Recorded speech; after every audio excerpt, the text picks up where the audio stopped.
Wow, you guys are awesome. Thank you. One of my favorite ways to mess with people is to put on a really thick Southern accent and just go try to hang out with random people. Freaks some people out. I guess it makes me look like a really well-trained spy who's like trying too hard. You know what I mean? Like down here, college football is huge. So I'll just walk into a sports bar, college football Saturday, and be like, "Hey man, what we watching here, dude? Oh, how about them Georgia Bulldogs? Praise Allah, we got that offensive line." Like, I like half of that.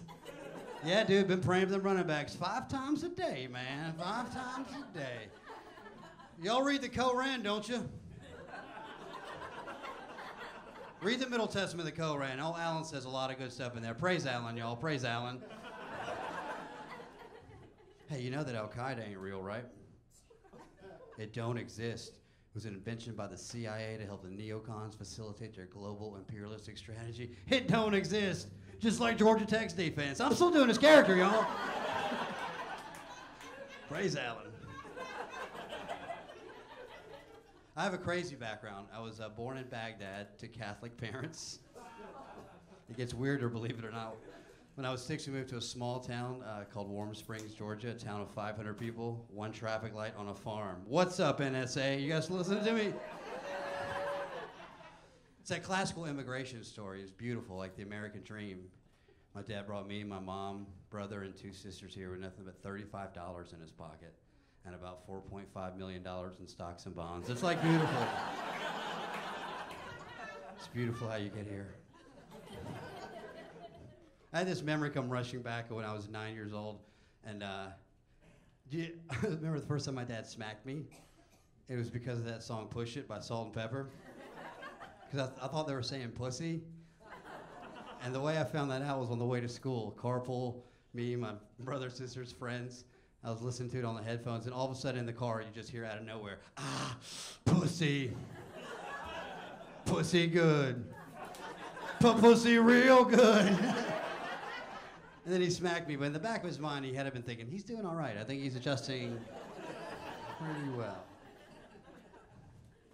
People have said some weird stuff when I've told them where I was born. Like at a show one time, somebody yelled at me. They're like, "Are you one of those fanatics?" And I was like, "No, I'm agnostic, so no, I don't think there are fanatic agnostics, are there?" I don't think I've ever seen a rally with people with signs chanting, "Uncertain, uncertain." Beware. I'm not sure what's going to happen, but beware of that. Beware. I was at a bar called Prohibition in New York, and it's like this 1920s theme bar. They had absinthe. And I met a girl in there, and she was like, "Where are you from? Like, where were you born?" And I told her what I told you guys. I was born in Iraq. She was like, "Where's that?" I was like, "Wow, you guys are really doing this 1920s thing here, aren't you? That's pretty cool." She's like, "No." I was like, "That was a rhetorical question. You don't get to vote, remember?"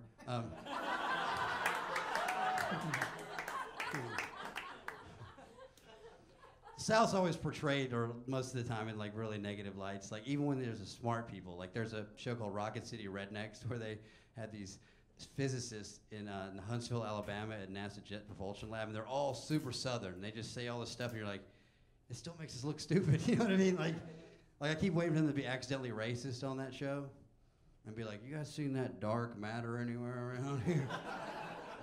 Taking up all that space. Can't detect it."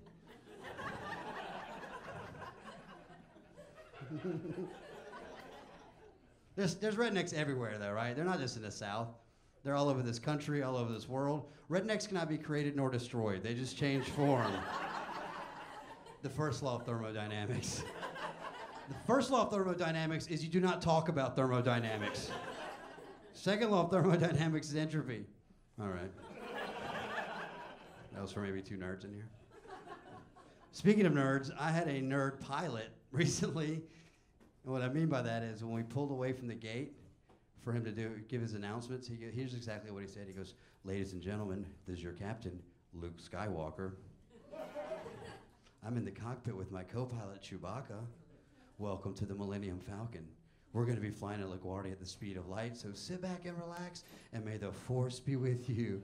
And everybody exploded. Cheers, laughter, applause. Yeah, it was so loud. The only thing I can compare it to is like a 1992 Def Comedy Jam video where the comic walks out and goes, "Who smokes weed up in this motherfucker?" And everybody explodes. And I was in the back going, am I the only guy back here that wants to know if this guy thinks he's Luke Skywalker? He never said, just kidding. The only other person I could tell was thinking about it besides me was the guy sitting in my row, one person over. And I looked at him and I go, this is weird, right? He goes, yeah, this is bullshit. Han Solo for the Millennium Falcon. Oh, that's exactly what I meant. All right. You guys have been a lot of fun. My name is Gilbert Lawand. Thanks a lot.